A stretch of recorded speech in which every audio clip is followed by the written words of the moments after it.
Halo pemirsa GPR TV dari Sabang sampai Merauke, dari Miangas hingga Pulau Rote. Bertemu lagi bersama saya Bilki Sabila dalam program Kominfo Newsroom. Halo pemirsa GPR TV dari Sabang sampai Merauke.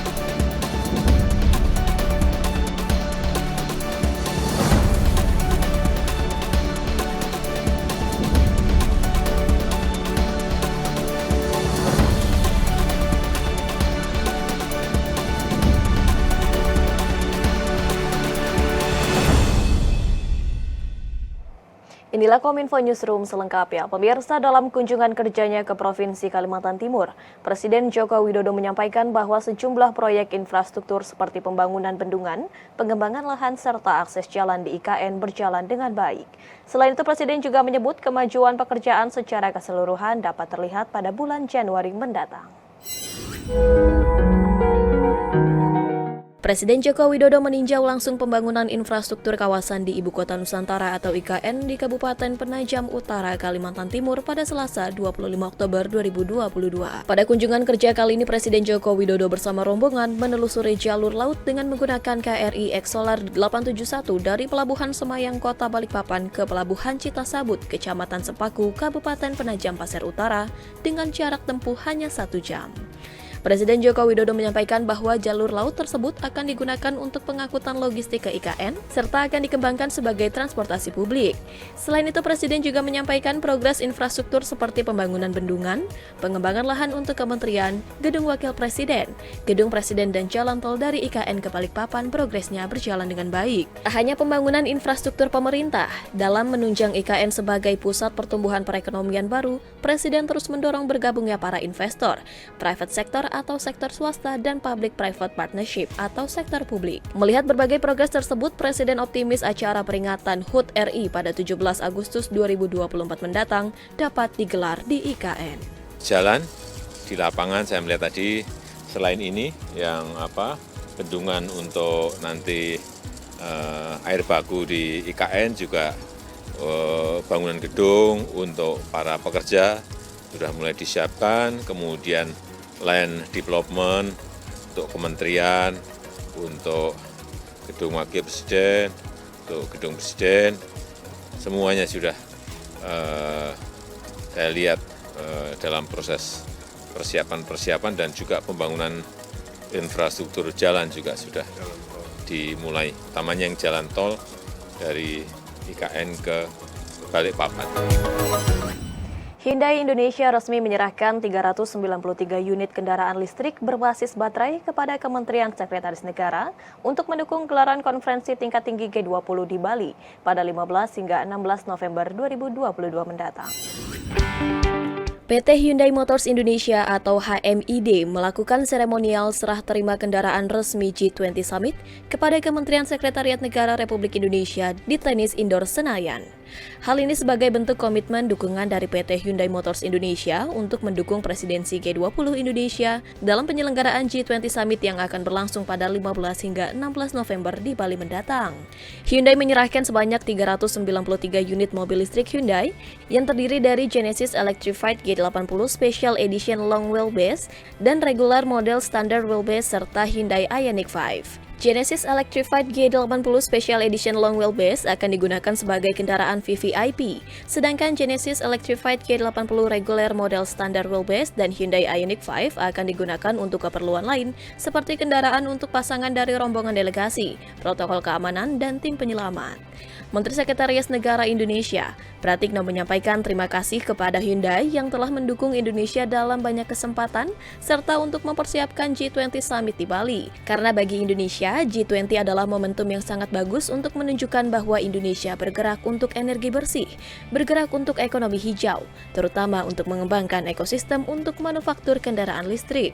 Pada acara seremonial, Presiden Hyundai Motor Asia Pacific Headquarters, Yong Tak Lim, menyampaikan rasa bangganya terhadap Indonesia yang menjadi tuan rumah G20 Summit.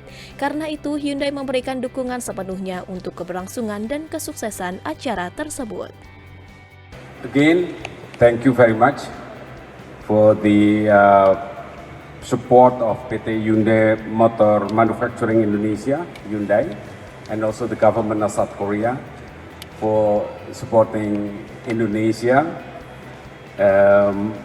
in many occasions, in many projects, as well as supporting us in preparing for the summit, G20 summit in Bali next month. As you mentioned in your last sentence of your speech, kita tumbuh bersama, makmur bersama. So actually Indonesia and South Korea is almost born together, grew together, but in terms of technology and prosperity, you run faster than us. So thank you for your support, and also Hyundai has lent us 319 electric vehicle. That's the largest numbers that provided by compared to by other companies, and especially also the special edition for the head of the country. Bandung kembali akan menjadi tuan rumah pembentukan Forum Bangsa-Bangsa yang tergabung dalam Organisasi Kerjasama Islam atau OKI. Konferensi OKI tersebut utamanya adalah dalam rangka pembentukan Forum Majelis Permusyawaratan Rakyat Dunia.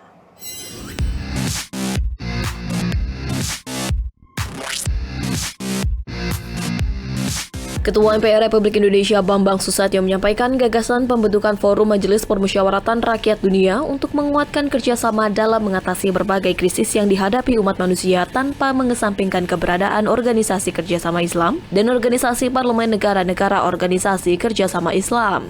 Negara-negara anggota Organisasi Kerjasama Islam dan parlemennya mempunyai potensi untuk mengambil peran yang konstruktif dan kolaboratif untuk mengatasi berbagai gejolak seperti ancaman krisis global, perubahan iklim, dan lainnya. Salah satu alasan pembentukan forum disampaikan Ketua MPR Bambang Susatyo, yakni spektrum persoalan kemanusiaan di negara-negara Organisasi Kerjasama Islam dan lainnya membutuhkan peranan dari lebih banyak lagi elemen kelembagaan termasuk parlemen untuk bekerja sama dan berkolaborasi untuk berkontribusi menjadi solusi atas permasalahan yang ada. Ketua MPR Bambang berharap 15 perwakilan parlemen negara dan dunia organisasi yang hadir dalam konferensi internasional Ketua Majelis Permusyawaratan Kerjasama Islam dapat mendukung inisiasi MPR Republik Indonesia, serta menjadi inisiator bersama untuk mewujudkan berdirinya Forum Majelis Permusyawaratan Rakyat, Majelis Suro, atau nama lainnya. Kita semuanya berharap agar forum ini dapat sukses menguatkan forum-forum yang ada atau yang telah ada di tingkat POSI maupun IPU nanti. Semoga kiranya usaha dan ikhtiar kita bersama hari ini ke depan apa yang menjadi cita-cita kita bersama bisa kita realisasikan dengan menjenggarkan kembali spirit Bandung dengan Konferensi Asia Afrikanya pada tahun 1955, dan kita dapat bersama-sama melakukan penguatan koordinatif dalam rangka memberikan kemaslahatan bagi umat manusia di seluruh dunia. Pemerintah memastikan akan mengembalikan defisit anggaran pendapatan dan belanja negara pada 2023 kembali sesuai ketentuan, yakni di bawah 3% dari produk domestik bruto. Wakil Menteri Keuangan Suhasil Nazara mengatakan, tujuan pengembalian defisit tersebut agar APBN pada tahun depan kembali normal.